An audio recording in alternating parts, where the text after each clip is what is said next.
right, going live. Let's see, am I live on there? I am live on Instagram. All right, this is awesome because StreamYard now supports Instagram Live also. So, hey, welcome. In case you don't know me, my name is Bill Patton, and I am here in San Diego, California, where it is raining a lot. And unfortunately, many people have been dramatically negatively affected, which is too bad. And so hopefully those people make it through. I have been lucky and not been affected by all that. But anyway, the reason for me going live here is to announce that I'm launching a new book on Sunday, and it's called Net Results. And here I'll show you a picture of it on my phone. Okay. So, oh, is that not? Oh, good. It does show up. All right. So there it is. The ebook is already up on Amazon, and I recently updated it. So I had put in a different version. So the full title is Net Results: How to Master the Next Level of Play in the Front Court for More Wins. So a couple of things about it. We get into we solve a lot of problems. One of the major problems that people have with going to the net is fear. They are afraid of getting past. They're also sometimes afraid of being lobbed. They're also afraid that they're going to miss a vital shot on a major point, and everybody's going to see it, and they'll make some horrible mistake that looks very awkward. So we cover kind of how to overcome that. And then another thing that is a feature of the book is there's a test you can take that describes, how you feel when you play, what are the things that you do when you play at the net, what can you accomplish, those kinds of things. And you can find out what your level is. So the first level is net avoider. You just don't go to the net except to shake hands, or unless the ball is just really short, and then you're up there and you really are wishing you weren't at the net. So, you might stay and deal with it, or you might hit a ball and then scurry back. Okay, so that's the first stage. The next stage is the net visitor, right? So you come to the net every once in a while, you're okay with it, but you'd rather not be there. Followed by the net regular. And that's a really big jump in confidence from net visitor to net regular. So meaning you actually are looking to finish points at the net. And, the course of tennis history has been changed by people who went from being net visitors to net regulars. One example of that is Jim Courier. So Courier, had to fight really hard from the baseline. And then the same is true of Mats Wilander. That goes a little further back. But Mats Wilander, great baseliner. Jim Courier, great baseliner. But both of them, when they became net regulars and they could finish a point quicker and not have to go through all the rigmarole of going through all these lengthy rallies, they got to number one in the world. I mean, Courier had been kind of dead end at around number 9, something like that. And then he started to come to the net more to finish. And that's how he got to number 1 briefly. But still, 1 minute, 3 seconds at number 1 in the world is something they can't ever take away from you. And then same with Wilander. Wilander was like number 4. And I'll never forget the match where he beat Ivan Lendl in the US Open final and snapped Lendl's consecutive weeks at number 1 streak. I was rooting for Wilander so hard for that. Anyway, but I digress for a second. All right. So net avoider, net visitor, net regular, net controller. So this is, another jump up in the ability to go and control the net. So when you go forward, you are confident you're going to win 2/3 of the points up there. It's going to take something really drastic. You're going to have to maybe be playing a superior opponent in some significant way if you're not going to be winning 2/3 of the points. And you'll recognize that because that's your game. That's your A game.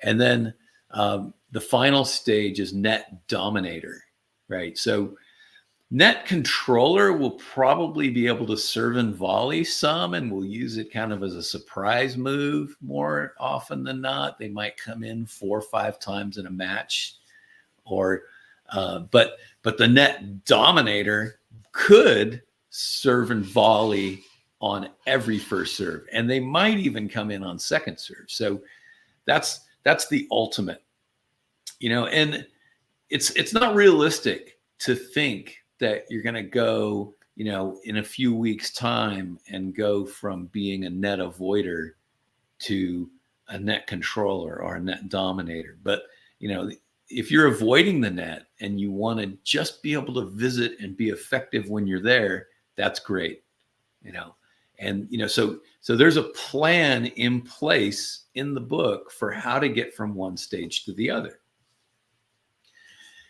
And then it's chock full of ideas about what holds people back from playing well at the net when it comes to a lot of the common mental mistakes that people make, some of the tactical mistakes that people make, and also technical. So if you solve those 3 things, then your confidence is going to soar. And also, each description of each thing offers like an incremental way to improve.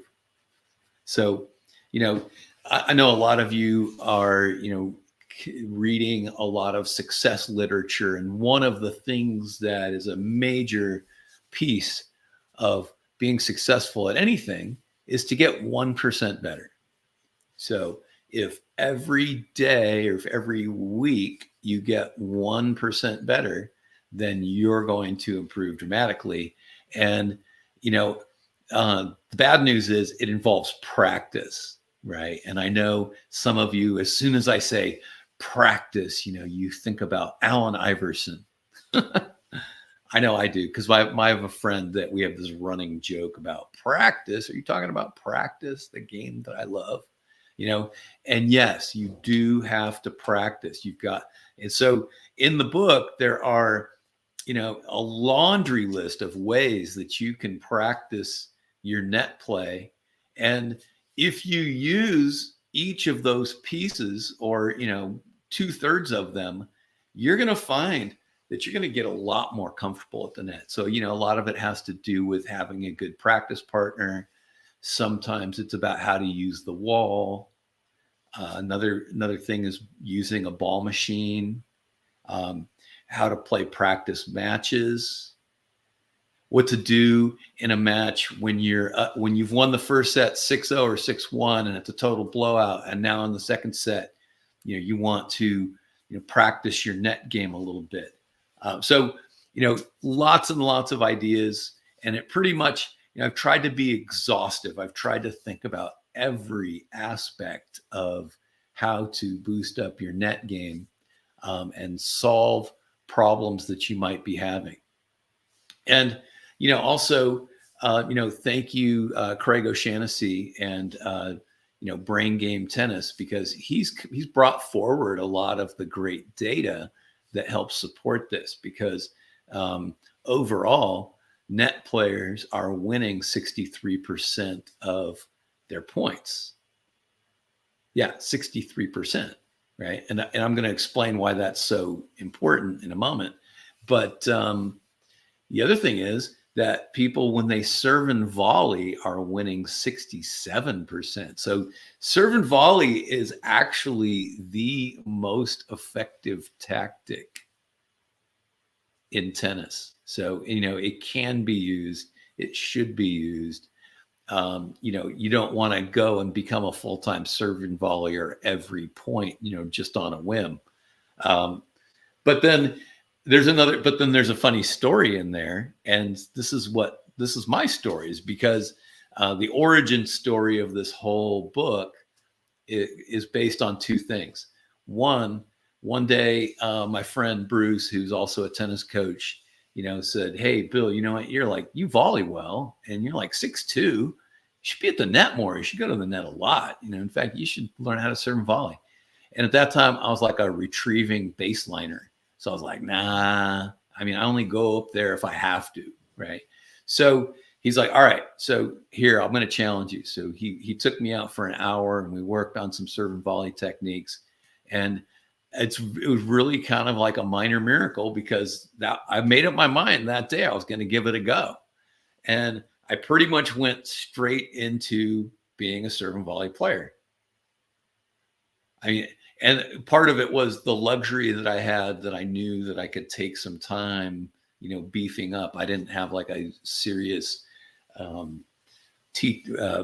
tournament schedule, but I'm not expecting everybody to be like that. But open your mind. You could become a serve and volleyer and throw the monkey wrench into the other player's game at that time. All right, so that's probably the seminal moment. And because of that, I've been coaching my players to come to the net for years and years. And I get a lot of compliments on the behalf of my players that they play well at the net. And I take great pride in that. So we're very good at doubles, and my singles players can approach comfortably and, are tactically smart when they get there, and are not going to be victimized by lobs very much. So the other thing, the thing that really made the punch and gave the energy to write the book was the emergence of Carlos Alcaraz. So Carlito has become, very comfortable at the net, and more players are starting to pick up on that. Our local guy here, Taylor Fritz, I think is realizing that he needs to come to the net more. So he tried to do that a little bit more against Djokovic, because he knew he couldn't just stay back and rally with him at the Australian Open. So I think what you'll see from Taylor is that he's going to make this incremental improvement of like coming to the net like 5% more or something like that, and finishing. But there's a great quote by, and I don't know if I got the name of the Spanish coach, but there was a Spanish coach that said that now they have to work harder coaching because all the kids want to go to the net like Carlito. And so, maybe it was tongue in cheek. I'm guessing it was like, a little tongue in cheek comment that they have to work harder, because I think Spanish coaches are known for being pretty hardworking. Anyway, so, the most important thing is to realize that the data all supports the fact that the net is the best place to be. In fact, when you remove first serve statistics, where, a lot of points are won just because the return doesn't come back, that's huge, right? So that's the most common thing that happens in a tennis match, is that the serve is struck and the return is not returned. And then after that, less than 50% of points are won at the baseline. Less than 50% of points are won at the baseline. Now, another couple of interesting stats that are important are that when you have two players and one of them wins one more point than the other, then they will win 80% of the time, right? 4 out of 5 times, the player that wins one more point will win the match. And when one player wins 1% more points, so if it's 51% to 49%, which is a 2% gap, then they're going to win 95% of the time. So that's 19 out of 20 times, right? And if a player wins 55% of the points, then they're going to win 99% of the point, 99% of the time, and probably a little higher. So that's, 1 in 100 times. And, what accounts for that? Somebody maybe played poorly in the first set and lost 6-0, and then they get it together and they win 2 tight sets and win the match, right? But they lost 45% of the points overall. So that's what accounts for that 1 in 100 is when you get a dramatic comeback from a first set or even a second set beatdown, right? So and changing tactics a lot of times can be the reason for that, and a lot of times that includes coming to the net. Now, so let's go with me for a second here. Let's say you're playing a match and it's dead even and all the points, 50-50 on the points. Do you want to come to the net more or less? Well, I'm saying if you are winning anything more than 50% of the points at the net, that you should keep coming to the net, because that's going to take you over the top. If you're winning 60% of the points at the net and everything's even and you don't come to the net more, why not? I mean, you would, it's a no-brainer, right? So anyway, if you're interested in this, and anybody who is very serious about reviewing the book, and I have to tell you, it's a little disappointing when you get people who promise to read your book and you give it to them for free, and then you email them repeatedly and they never get back to you. That's a little disappointing. I hope you're not that person. If you're that person, don't do this, right? But I would definitely love it if sometime in the next few days you can read some chapters, or at least skim through, write a good 5-sentence review. I'm not asking for a paragraph, but 3, 4, 5 sentences. Then I will happily send you a free copy of the book in a PDF, and hope we can do that. All right. So to summarize, the book is going to be live Sunday. If you have some type of tennis interest that you would like to advertise in the book, it's going to sell some thousands of copies over time. My